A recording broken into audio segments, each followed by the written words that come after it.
Bueno, venga, estábamos hablando de la selectividad. Posibilidad de que salten solo las protecciones que tenemos más cercanas al defecto. O habíamos dicho que el fabricante es el que calcula y me determina qué protecciones son selectivas con las otras, lógicamente con todas las de su gama. Eso es una razón por la que nunca cuando hacemos un cuadro solemos combinar protecciones de fabricantes distintos, porque nunca sabemos la respuesta que tiene una protección de un fabricante asociada con otra protección de otro. Eso respecto a cuadros comerciales o cuadros de viviendas, pero es que en los cuadros industriales es lo mismo. Cuando yo construyo un arrancador de un cuadro eléctrico, de un motor, la protección térmica, los fusibles, el resto de protecciones que pueda tener diferencial contra sobretensiones, el fabricante me da la combinación dentro de su material que es idónea para ese motor. Normalmente lo hace con los motores normalizados, ¿no? Con las potencias normalizadas. Quiero decir que siempre nos vamos a mover para una determinada instalación con un determinado fabricante en cuanto a las protecciones. Eso es lo habitual.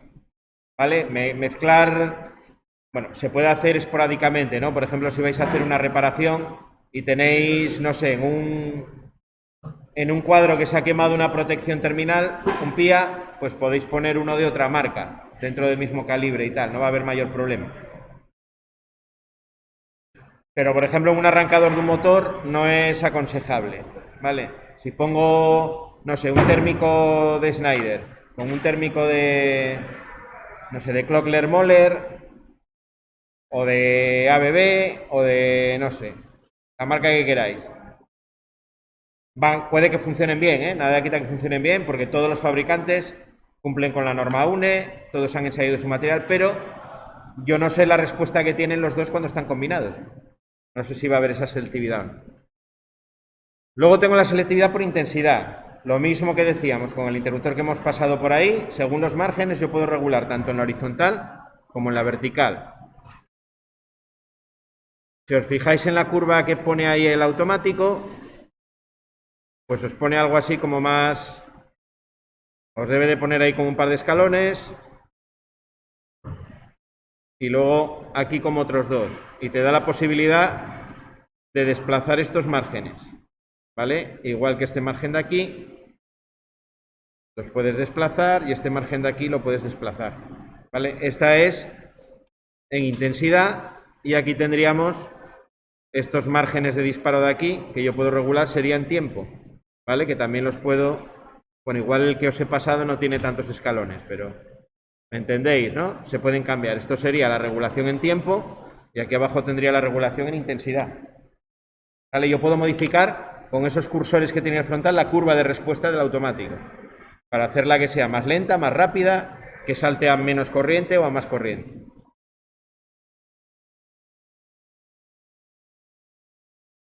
¿Cómo hago esto en la práctica? Bueno, en la práctica lo que hago siempre es hacer más lentos los que están aguas arriba. A medida que yo voy instalando en la instalación aguas arriba protecciones, hago que las protecciones que están aguas arriba sean más lentas. Me interesa siempre que las que están más abajo sean las más rápidas, ¿no? Para que sean las que actúen ante un defecto. Si yo tengo, por ejemplo, aquí un cortocircuito, no sé, de 9000 amperios, que haría saltar estas dos protecciones. Si esta es más rápida, la que va a saltar siempre es esta. Claro, si es más rápida la que tengo aguas arriba, la que tengo aquí, entonces me salta el cuadro entero. ¿Vale? Por corriente, lo que estábamos viendo ahora, por corriente la idea es que el calibre de este tiene que ser bastante superior al calibre del otro. Este, por ejemplo, si es un 40 amperios y este es un 10, pues ahí empezamos en la zona donde empieza a haber selectividad ya por corriente. Si este, en cambio, es un 25, si este es un 25 amperios y este es un 10, ahí probablemente no tenga ninguna selectividad. Si es un 16 y un 10, pues tampoco. Si los calibres están muy juntos, no van a ser selectivos. Si los calibres están más separados, hay más posibilidad de que sea selectivo. Esta es la razón por la que en un cuadro, por ejemplo, de una vivienda, casi nunca son selectivas las protecciones. Casi nunca son selectivas. Si salta un circuito, lo más probable es que me salte también el general. A lo mejor si tengo un circuito me salta el de 10 y tengo el general de 40, estoy en una instalación de 40 o de 50, estoy en una instalación ya de electrificación elevada. Ahí probablemente sí que pueda tener selectividad, pero en una vivienda más pequeña que tenga una instalación básica con el general de 25 amperios, probablemente me salte el general ante cualquier cortocircuito. ¿Está mal hecha esa instalación? No, es que con los calibres que tiene es imposible casi conseguir que sean selectivos. El reglamento por eso no me obliga a que la instalación sea selectiva. Me recomienda, dice que hay que buscar la selectividad, pero el reglamento cuando se hizo fueron conscientes de que no siempre se puede conseguir debido a la proximidad muchas veces de los calibres. Vale, en una instalación industrial donde tengo procesos que no se pueden detener, la situación es mucho más crítica, es cuando jugamos con este tipo de automáticos, con los márgenes de disparo. También con las protecciones diferenciales voy a tener la misma posibilidad. Eso que veis de los márgenes de disparo, para los diferenciales es exactamente lo mismo. Que se llaman los bloques Billy, por ejemplo de Schneider, pues tienen esa posibilidad de regulación, tanto en intensidad, en el caso de un diferencial sería la sensibilidad, los miliamperios a los cuales salta, como el tiempo de respuesta. Ir haciendo los que están aguas arriba un poquito más lentos, para que salte siempre el que esté aguas abajo. Fijaros que además la selectividad me pone, desde el punto de vista del mantenimiento, las cosas muy fáciles. Porque si me salta siempre la protección que está más próxima al defecto, a la hora de reparar esa avería, yo ya tengo localizado en qué circuito se produce el problema. Si me salta el general del cuadro, tendría que mirar en todos los circuitos del cuadro. Y sería un problema. Bueno, si me ha saltado también la protección que está aguas abajo, pues a lo mejor no, porque ya al saltarme la de abajo sé qué circuito es. Pero cuando no son selectivos, muchas veces salta la que está aguas arriba y las otras no saltan. Porque al interrumpir el defecto ya la que está arriba, la que está abajo no le dio tiempo a interrumpirlo.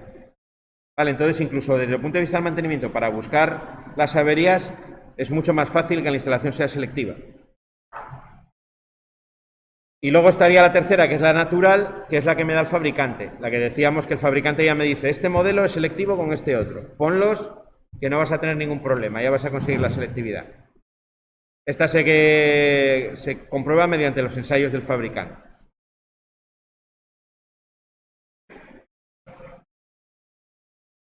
Bueno, vamos a ver aquí un poquito las... Bueno, aquí os comenta lo que os comentaba yo, ¿no? En intensidad, pues es desplazar la curva hacia acá. Y en tiempo sería desplazar la curva hacia arriba. Vale. Cuando analizo dos curvas juntas, si yo cogiese el catálogo y mirase las curvas, para ver si son selectivos, lo que haría sería...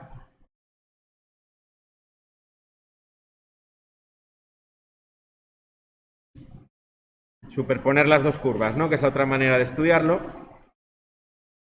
Yo cojo aquí, por ejemplo, las dos curvas.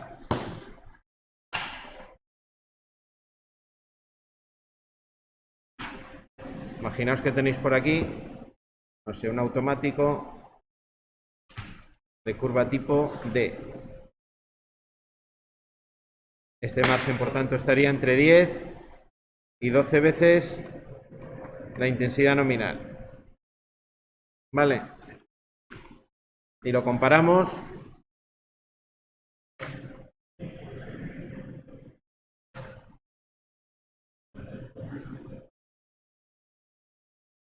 con una curva tipo, por ejemplo, C, que salta entre 5 y 7 veces la intensidad nominal. Si estoy en esta zona de aquí, las dos curvas en el catálogo se van a superponer. Aquí, ¿cómo sé yo cuál de los dos salta?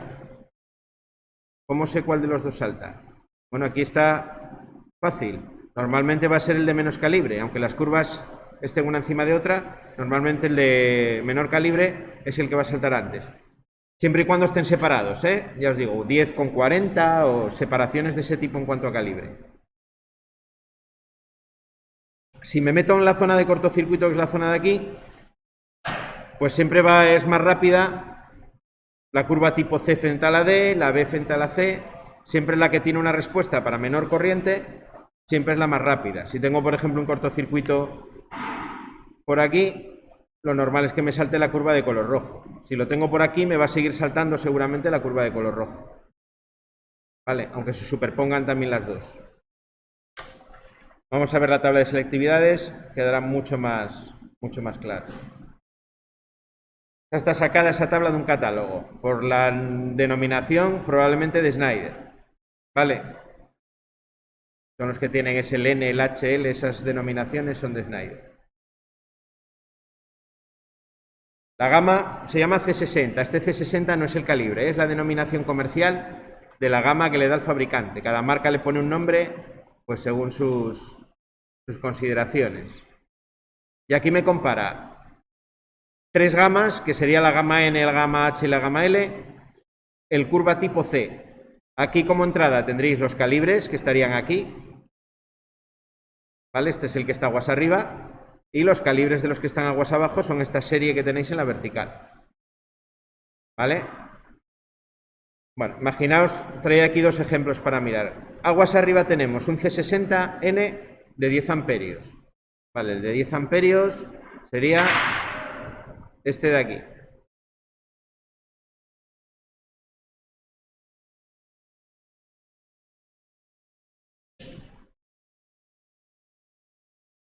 Y me lo compara con un C60N de 6 amperios, que estaría por aquí. La pregunta es, ¿son selectivos? Pues esto es como jugar a los barcos. Vengo por aquí, vengo por aquí.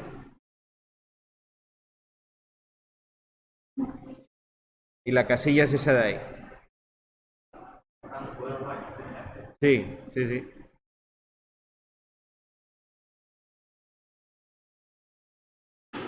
¿Es selectivo o no es selectivo?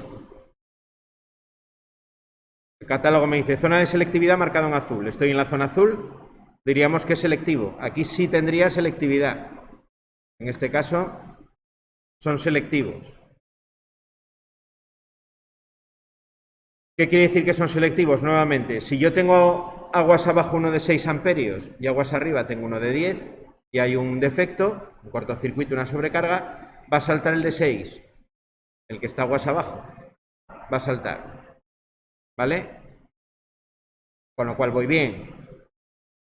La instalación es selectiva, funciona perfectamente. Alguien dirá, vale, ¿y dónde se pone un calibre de 6? En una vivienda desde luego no se puede, ¿no? El mínimo calibre es 10. En instalaciones industriales sí que puedo tener protecciones de 2 amperios, de 6, de 4.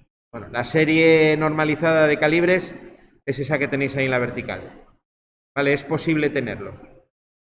Sobre todo en circuitos de mando y cosas así. Nosotros estamos utilizando en el tablero uno de 10, pero por simplicidad, por no tener protecciones más pequeñas. Pero probablemente en ese circuito de mando que nosotros tenemos, con una protección de 2 amperios, incluso de 1 amperio, sería suficiente para proteger ese circuito. Porque las intensidades que absorbe el circuito de mando en nuestros tableros no llegan a 1 amperio en la mayor parte de los casos. Estamos en el rango de miliamperios. Vale. Venga, otro. Esto veis que es muy fácil de mirar, ¿no? No tiene mayor ciencia. Arriba tengo un C60N de 25 amperios. Este de aquí. Bueno, no quería hacer eso. Este de aquí. Y aguas abajo tengo uno de 20 amperios.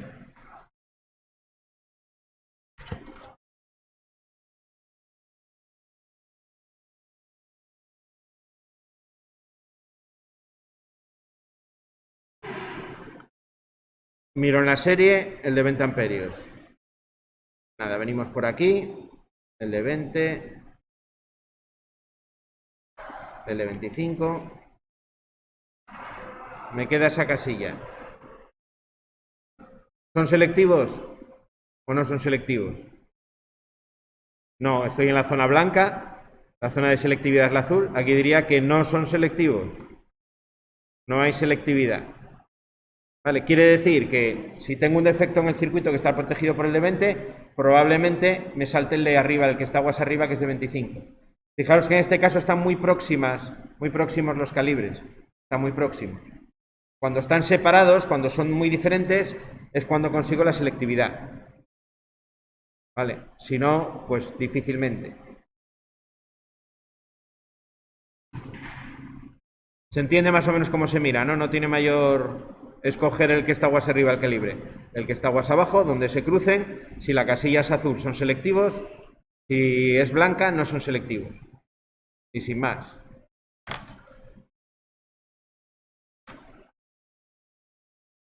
De esto os habría explicado algo Ricardo, ¿no? Me imagino. Si no, os lo va a explicar seguro. Ciliación. Otra característica que tienen las protecciones. Nos dice ahí la definición del libro, que es la técnica que permite instalar en un circuito un interruptor automático con poder de corte menor a la corriente de cortocircuito prevista para el mismo. Siempre que aguas arriba, hay otro interruptor con un poder de corte superior a esta intensidad de cortocircuito. Esto nos dice que nos permite un ahorro económico. Claro, voy a poder poner protecciones de menor poder de corte que van a ser siempre más baratas. Esto era lo que el otro día os decía, que era el poder de limitación que tienen los interruptores automáticos. Esa limitación o esa afiliación se consigue físicamente gracias a la bobina que me produce el disparo magnético del automático. Cuando yo en una bobina le someto una variación importante de intensidad, siempre la bobina reacciona con una tensión. Hay un fenómeno transitorio que es una reacción con una tensión. Para intentar, en este caso, mantenerse con la intensidad que tenía antes. Las bobinas siempre tienen cierta inercia con la intensidad. Seguro que visteis ya en electrotecnia los condensadores, ¿no? Os explicaron. Y visteis que los condensadores tienen una curva de carga que va ralentizada en el tiempo, ¿no? Desde que yo alimento un condensador hasta que el condensador consigue la tensión a la que yo lo estoy alimentando, siempre pasa un tiempo, ¿no? Con las bobinas ocurre algo similar con la intensidad. Bueno, con el condensador, pongo el condensador con la tensión porque es el fenómeno contrario. Yo si tengo un condensador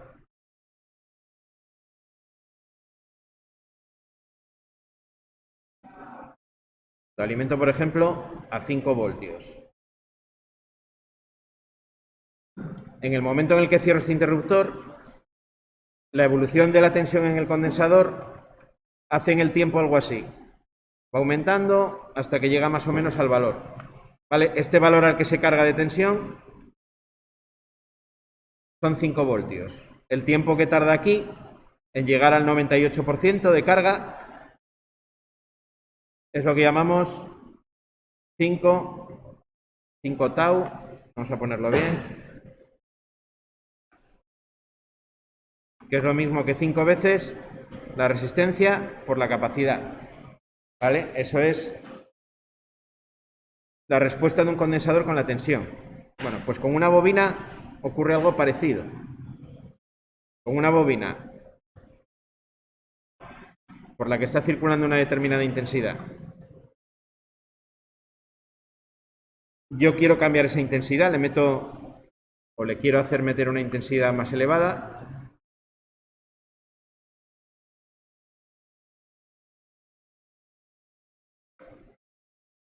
La intensidad hace algo así. Lo mismo. Bueno, en este caso sería pasar de un valor a otro, ¿no? Imaginaos que la intensidad está en este valor, pues la intensidad haría algo así. Esto sería en corriente continua, que no es el caso que nos ocupa, pero para que entendáis el fenómeno que es similar. ¿Vale? Para pasar de esta intensidad I1 a la intensidad I2, le lleva aquí un determinado tiempo. ¿Vale? En este caso, 5 veces también una constante de tiempo, que será 5 veces R partido de L, que es la inductancia de la bobina. En electricidad siempre el condensador y la bobina son dos cargas que lo que a uno le pasa con la tensión le suele pasar al otro con la corriente. Son dos cargas que tienen un funcionamiento muy similar. Bueno, ¿y cómo consigue la bobina retardar esa aparición de la corriente, el establecimiento de la corriente a través de ella? Pues la reacción que hace la bobina es poner una caída de tensión. La única manera que yo tengo de limitar la intensidad es con la tensión, ¿no? Cuando pongo una tensión en sentido contrario, yo estoy limitando la intensidad. Esta reacción de la bobina, esa reacción de la bobina, es la que me permite que la intensidad de cortocircuito aguas abajo vaya a ser más pequeña. Tengo una limitación de la intensidad de cortocircuito, que es transitoria, porque ese efecto solo tendría efecto durante un tiempo menor del segundo, pero como la respuesta de las protecciones es 10 milisegundos, pues es suficiente para limitar la corriente, ¿vale? Esa reacción de la bobina es suficiente. La bobina, estoy hablando de la bobina del disparo magnético. Recordar que vimos ayer que tenía una bobina dentro del automático, que es la que cuando circula la intensidad de cortocircuito produce un campo magnético que hace disparar los contactos del automático. Esa bobina que tiene el automático aguas arriba es la que me limita la intensidad de cortocircuito que está aguas abajo. Por eso cuando se estudian los cortocircuitos, la tensión que se considera en todos los catálogos de fabricantes es el 80% de la tensión nominal. Tú, si estás estudiando qué corriente aparece en un cortocircuito, a 230 voltios, en vez de coger 230 voltios, lo calculas con el 80% de 230. Porque la protección, aunque solo tengas una, por el hecho de ponerla, ya te va a rebajar ligeramente la tensión. Si aquí tengo una caída de tensión, que estiman más o menos en el 20% de la nominal, pues el cortocircuito ya va a ser más leve, ¿no? Esa es la limitación o la protección extra que me da el hecho de tener un automático. En los catálogos de los fabricantes eso se llama la filiación. Posibilidad de que un automático aguas arriba me proteja uno que está aguas abajo. Y la manera de saberlo nuevamente es con el catálogo del fabricante. No hay una fórmula que yo tenga que calcular, sino que es mirar el catálogo del fabricante para que me diga la limitación que cada automático hace de los que tiene aguas abajo.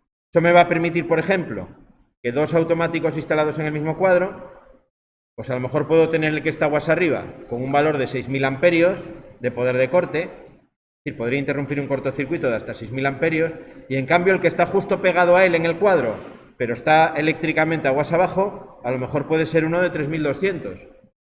Porque este de aquí arriba me está protegiendo al que tiene aguas abajo, ¿vale? Por el hecho de estar aguas arriba, es el que se va a comer el cortocircuito, por así decirlo, ¿no? En lenguaje coloquial, va a rebajar la tensión que hay en el cortocircuito y va a hacer que al final la corriente que tiene que soportar el que está aguas abajo sea más pequeña.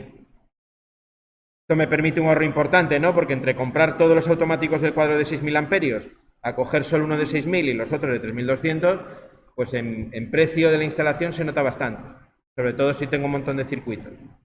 ¿Vale? Es una cuestión económica, sobre todo.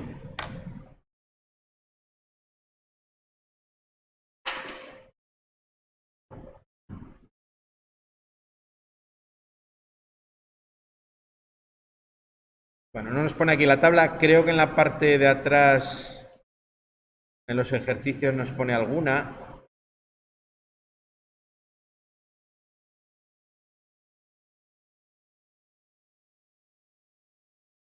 Bueno, nada, los ejemplos. Mañana, como nos vamos a dedicar a ver ejercicios de aquí, de cara al jueves, al control, pues lo miramos uno de filiación. Vamos ahora con la protección contra sobretensiones. Bueno, las tablas son algo similar a esta de aquí, ¿eh? Te dice cuáles de los que están aguas abajo pueden ser de 3.200 o pueden ser de menos incluso.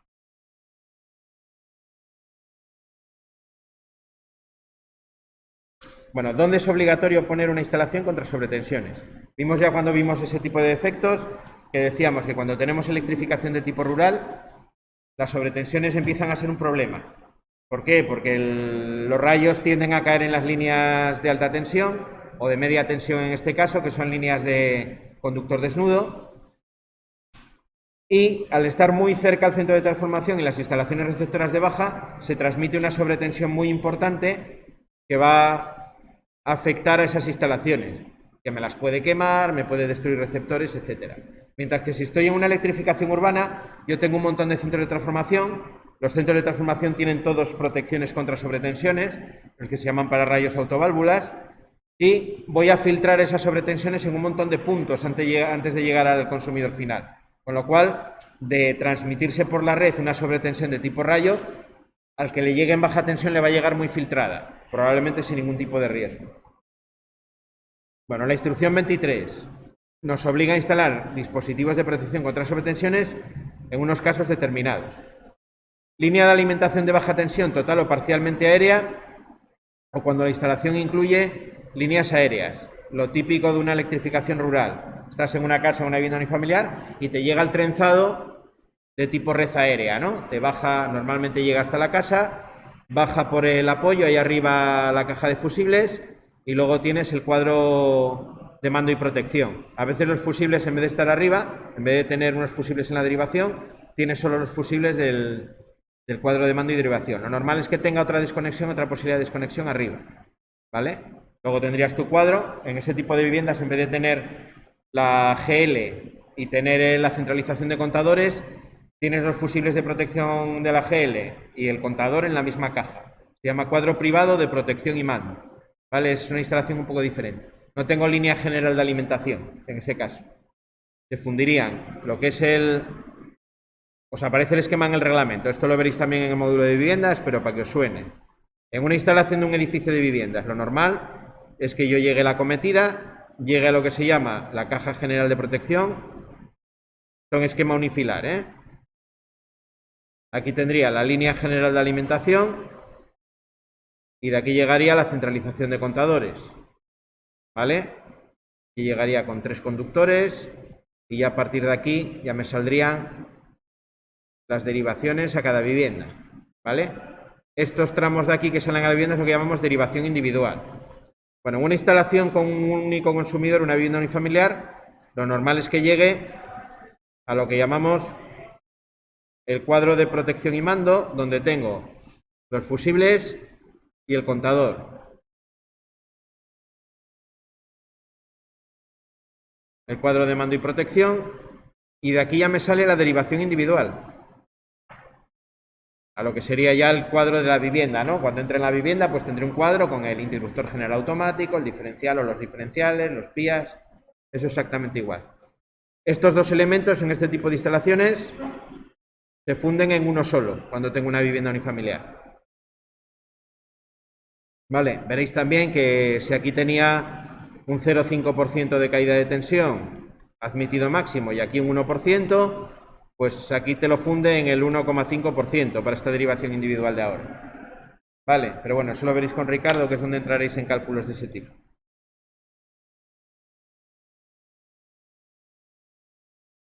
Bueno, primera instalación entonces donde es obligatorio, instalaciones que se alimentan de red aérea. Cuando tengo un riesgo de fallo que pueda afectar a la vida humana. Servicios de seguridad, centros de emergencias, equipo médico en hospitales. Instalaciones de ese tipo sanitarias, pues siempre van a tener esa protección contra sobretensiones. Una instalación de seguridad, lo mismo.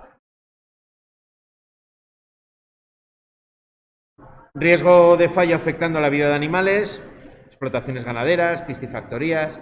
Bueno, muchas de esas instalaciones ya van a cumplir con el primero de los requisitos. Están alimentados desde red aérea muchas veces porque están en zona rural, como es obvio. No vas a meter una piscifactoría en el centro de una ciudad, ¿no? Una instalación ganadera. Entonces, esas, aparte de por estar en zona rural, también por el hecho de ser una instalación de ese tipo, tienen que tener protección contra sobretensiones. Riesgo de fallo afectando a servicios públicos, centros de telecomunicación, centros informáticos. Los bancos, por ejemplo, tienen protección contra sobretensiones, aparte de tener lo que se llaman sistemas de alimentación ininterrumpida, todo lo que son los cajeros automáticos y el sistema informático, digamos, que se está continuamente actualizando con las bases de datos de clientes y demás, todo eso tiene una alimentación 24 horas. Incluso aunque se vaya la luz, tiene un sistema que le permite alimentarse durante más de 2 horas, habitualmente. Entre 2 y 3 horas, con unos SAIs bastante considerables. Y también protección contra sobretensiones. Riesgo de fallo afectando actividades agrícolas e industriales no interrumpibles. Industrias con hornos son en general procesos industriales que no se pueden interrumpir. Hay ciertos procesos, son por ejemplo muchas veces las fundiciones, que si yo interrumpo el proceso, se me solidifica el metal dentro, por ejemplo, del horno de donde esté y para tirar todo, horno incluido. ¿Vale? Entonces hay procesos que no se pueden interrumpir y en ese caso pues también tendré que tener obligatoriamente protección contra sobretensiones. Riesgo de fallo afectando instalaciones y equipos de los locales de pública concurrencia que tengan servicios de seguridad no autónomos. Por ejemplo, sistemas de alumbrado de emergencia no autónomos. Ahí tendré también protección contra sobretensiones. No autónomos quiere decir que están conectados a red, es decir, no tengo generador ni nada por el estilo. Instalaciones en edificios con sistemas de protección externa contra descarga atmosférica o contra rayos, ya sean industriales, terciarias, viviendas. Es decir, si tengo una instalación de pararrayos, tendré que poner también protección contra sobretensiones. ¿Por qué? Bueno, pues porque en esa instalación probablemente tarde o temprano, si tengo un pararrayos, va a caer un rayo seguro. Y ese rayo puede al final inducirse también en la red eléctrica, a veces a través de elementos de construcción. Aunque el pararrayos tiene su propia instalación, su propia línea para derivar ese rayo a tierra, al final puede afectar, ¿vale? Se puede meter por elementos de la construcción. Bueno, ahí tenéis algunos ejemplos de dispositivos.